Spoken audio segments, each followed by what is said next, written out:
Зохиолч Жансан Пүрвийн Амгаланбаатар. Үрт хүн өгүүлэлэг. Бодимааг орж ирэхэд сэргэлэн нэлээд согтонгоо минчээсэн цэлдэн өөх юм сууж байв. Ядаргаатай юм аа. Тэгээд химжээ дамжаагаа мэдээчээ. Олдохгүй юм олдож байгаа юм шиг зоргоороо гудрна. Маргааш бас л босохгүй өдөржин хэвтэн биз. Химээхүй эр нөхөр нь эс сонссон айтай таг. Чадахгүй шүү, чадахгүй. Энэ гэр орныхоо ажлыг өөрөө хийгээрэй химэн ширээн дээр хундахтайг шүүрэн авч нэг мөсөн хөнтөрж орхиод боссон Бодимаа том өрөөнийхөө гэрлийг унтраах гэж хальт даран тэнцвэр алдснаа хараал тавив. Лагс хүнд алхаагаараа тентэр тунтар гიშгэлэн өрөөндөө орж хэсэг өөртөөгөн ярьснаа чимээ тасарх нь мөн л халамцваж. Сэргэлэн уусан архиндаа мансууран суун. Эхнэр нь үгэлсээр өрөөндөө орсныг тэр мэдэж байлаа. Угаасаа тэгдэг юм. Хараана. Зүхэн элдэв эс болно. Түүний хувьд ийхүү дүн боргисон нь хэрэлдэж хэлэлцснээс хамаагүй дээр. Би идэж амар. Тэр энэ мэт байсаар гомдол цухал гэдгийг огт мартсан болгоо. Эхнэр нь хэлэлцээтэй юм шиг үглэн хэрүүлүүдэн хэлсэн үгийг нь мушгин гуйвуулна. Атарна, гүтгэн, ам таглана. Гисэн хэдий ч сэргэлэн энхэр сэтгэлэн эзэмдэж харин эсрэгээрэн дотрон уяг явдаг аж. Учир юунд гэвээс тэрээр хар багын л Бодимаад чин сэтгэлээсээ хайр сэтгэлтэй байсан юм. Түүнийг авч суусан, сансандаа хүрсэн. Тэгээд л тэр сэргэлэнгийн хувьд бол өөртөө зориг тавиад өнгөрсөн өдрүүдэд тусалж ярих амсалгүй хичээн зүтгэж ойр зуур гадуур дотор хэрэгтэй юу л байна санаа тавин гүйцэлдүүлж хэд хоногийн өмнө отхон охиноо ёс төртэй бэр болгон дутлуулээд байгаа билээ. Энэ удаа булангийн найр хэмээн Бодимаагийн хамаатнууд сэргэлэнгийн 2 өдөр өнжин хонон найрлаад харанхуй болоход сая нэг мордцгоосон аж. Гэрт ажин тужин ханын цог үл мэдэг цохлон өнгөрсөн амьдралынхын түүхийг хүүрнэх мэт чаг давгарна. Архины аг тархинд гарч мансуурах хэдээч амьдралын нухчаа ирээн барааныг баггүй туулсан эрийн тархинд өчигдөрхөн мэт санагдах бодол дуртглоод хөвөрч нүднээ ирээлжлэнэ. Ардчлал ялснаар сэргэлэнгийн ажилдаг үйлдвэр дампуурч өндөр цалинтай үйлдвэрийн боловсон хүчний дарга гудамжинд гарсан гэхэд болно. Нийгэм хувьсаж ороо босгоо цагийн саалтад ажил төрөлгүй болсноор авдаг цалин олох орлогогүй болсноор Бодимаач эр нөхрөө тээршан яс чанараа цугуйлгав. Ээж нь гэж амтан хүн хэрэгчгаа шахсан айхтар хэрсгийн авгаа байсныг охин нь нийтдээ дуuraажээ. Хөдөө аймагтаа шаггүй цалин хангамжтай даргасны хормой хот инхүү иргснээр хойшлоггүй эхнэрийнхээ зүхэд наждаа идлэх болов. Хадмын бусаг алхаад удаагүй байхад Бодимаагийн аав нь нэг удаа ингэж хэлж билээ. Хүү минь бид хоёулаа энэ амьдралыг өөрсдөө л сонгосон. Ямар болёо гэд болж болох хорвоо биш дээ. Хүн ер нь насан багтаа л ханилах хүнийхэн үг удмыг таньдагсан бол мөн ч учиртай байхсан. Бид хоёрын цус энэ удмын яс чанарыг заалж чадахгүй ахиулах нь дамжиггүй. Үүнийг чи бид хоёр үзэж чадахгүй ч удамшиж үлдэх нь лавтай. Үүнд бат итгэж явна шүү хүү минь. Хэмээн хэлж байсан удаатай. Аргаа барсан хүний л үг байх. Хадам аав нь мөртөө гэхэд дэндүү ууж уухан ир байж тэ. Тэрээр өөрийнхөө бод ертөнцид амьдарсаар насны эцэст нэг их зовсонгүй одов. Манерэхэндээ Бодимаатай ан ман үзэлцэж энэ тэнцүү байх гэж оролдсон. Гэвч угаас удмын нэхэлтэй Бодимаа шазуурзун сэргэлэнг давж гарна уу гэхээс наан нь ёр зогсохгүй янших нь үнэн тэртэй. Энэ ярддаг зан түүний удмын эд эсгэлтэй тийм ч байх.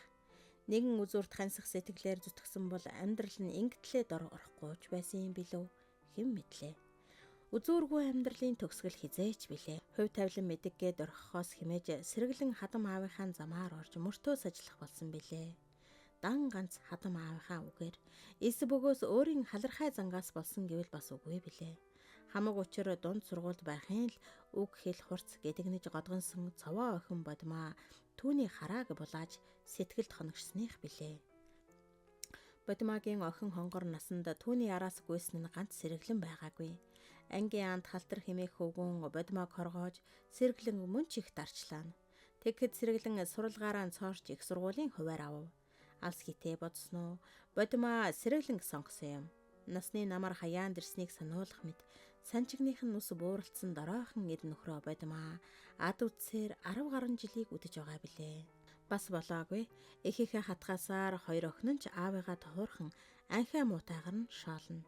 Энэ айлд нэгэн цагт гэрт гадаах бүгдийг амжуулж бүхий л хэргийг айдуулж явсан аав идүүгээ болох орх дут холт гэсэн жижүүрэн хідэн үгнээс өөрийг сонсгоо болоод утсан билээ.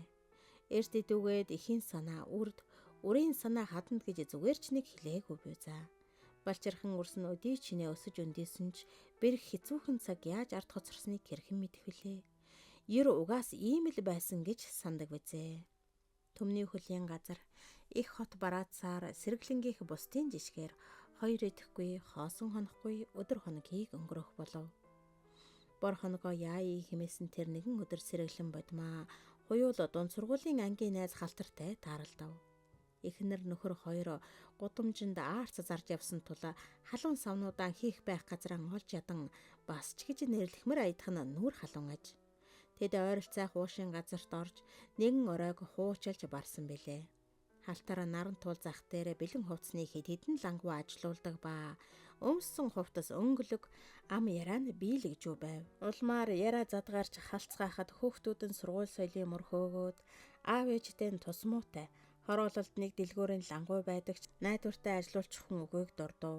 Ангийн андууд тул тэр дэлгүүрийн лангууг эхлээд 1-2 жил ажилуулахад нь бодмааг туслуулад дараа нь өөрийн болгон авч болох тухай ам өгөв. Бодмаач уухайн тас дуун дээр зөвшөөрөв.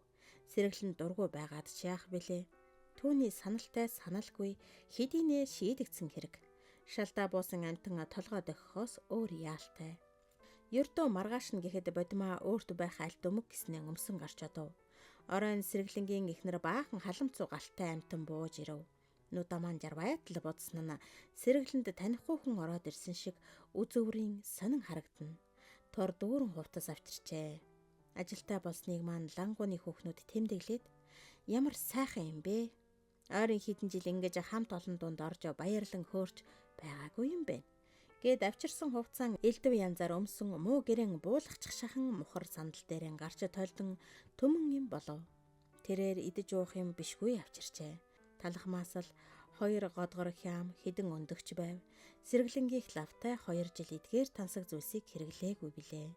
Үнэр нь хамар цоргих хямнаас нэгэн зүсмийг авч амрууга хийсэн сэргэлэнд ер сайхан санагдахгүй. Хар гэхэд хаашаа юм, хор гэхэд хаашаа юм, сэтгэлд нэг л гашуун байв. Бодмаа сэтгэлийн хөөрлөөр баахан бурснаа архины аг халамцуунд гарч буй бололтой сихээрээд хүрлэж барайн хуурай талхны өөдөс барьж дуртай дургүй зажилмаар аядах эр нөхрөө харан гинт дургүй нөхөрч нэг агсамнах гэснээ учир явдал юунд буйг ухаарч аман хамхив.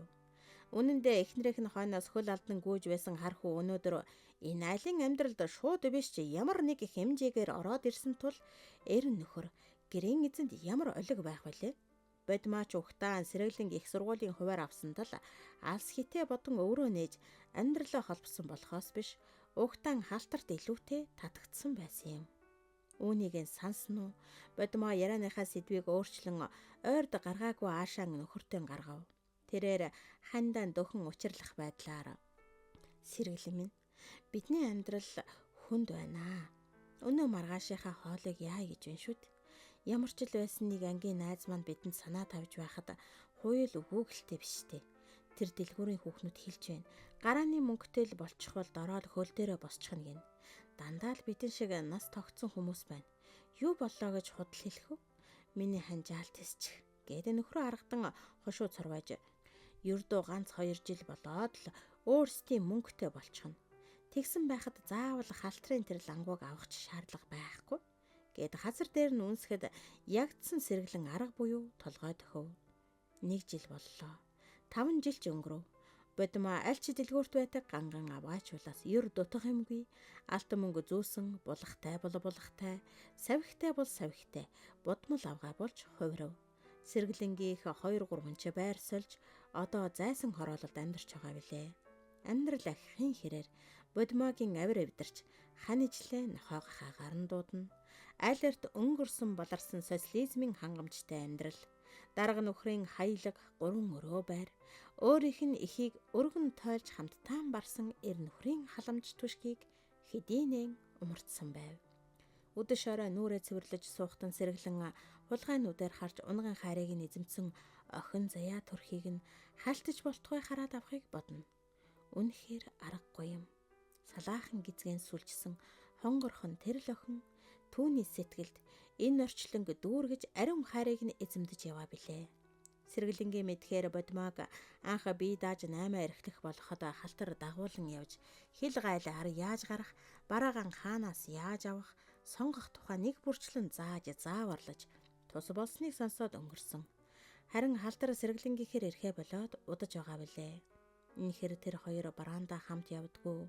Үгүй юу гэдгийг сэргэлэн огт мэдгүй бөгөөд бодмооч ярьдаггүй аж. Үүнийг сэргэлэн мэдээд ч яалтай билээ. Бодвол эрээн Бээжинг Гуанжуугээд 7-10 хоногоор явдаг болохоор мэдээж зочид буудалд хоног өнгөрүүлж таардаг биз. Сэргэлэн энэ тухай лавшруулж бодохыг ч хүсдэггүй билээ. Түүний санаа бол яалтаж үгүй өөрийг нь өвчж төрсөн хоёр охиноо л хадамд гаргаад хань жилтэй болгочихвол болох нь тэр гэж бодон хоног өнгөрүүлж яваа ирхэн. Бодмоо нэр дээрээ эхнэр нь боловч нэдэр дээрэн сэргэлэнгийн дотор хүн түүнийг хань гэж тооцохон болоод удаж байгаа билээ. Энэ бүгдийг эргцүүлэн бодох ч гэжтэй чаг цохлох цагны бүдгхэн дуундор нүднийхэн өмнөр жирэлцэн урсах өнгөрүүлсэн амьдралынх нь улбаа цөлхөрийн сэтгэлд харамсал ер төрүүлэлгүй тодхон урсна.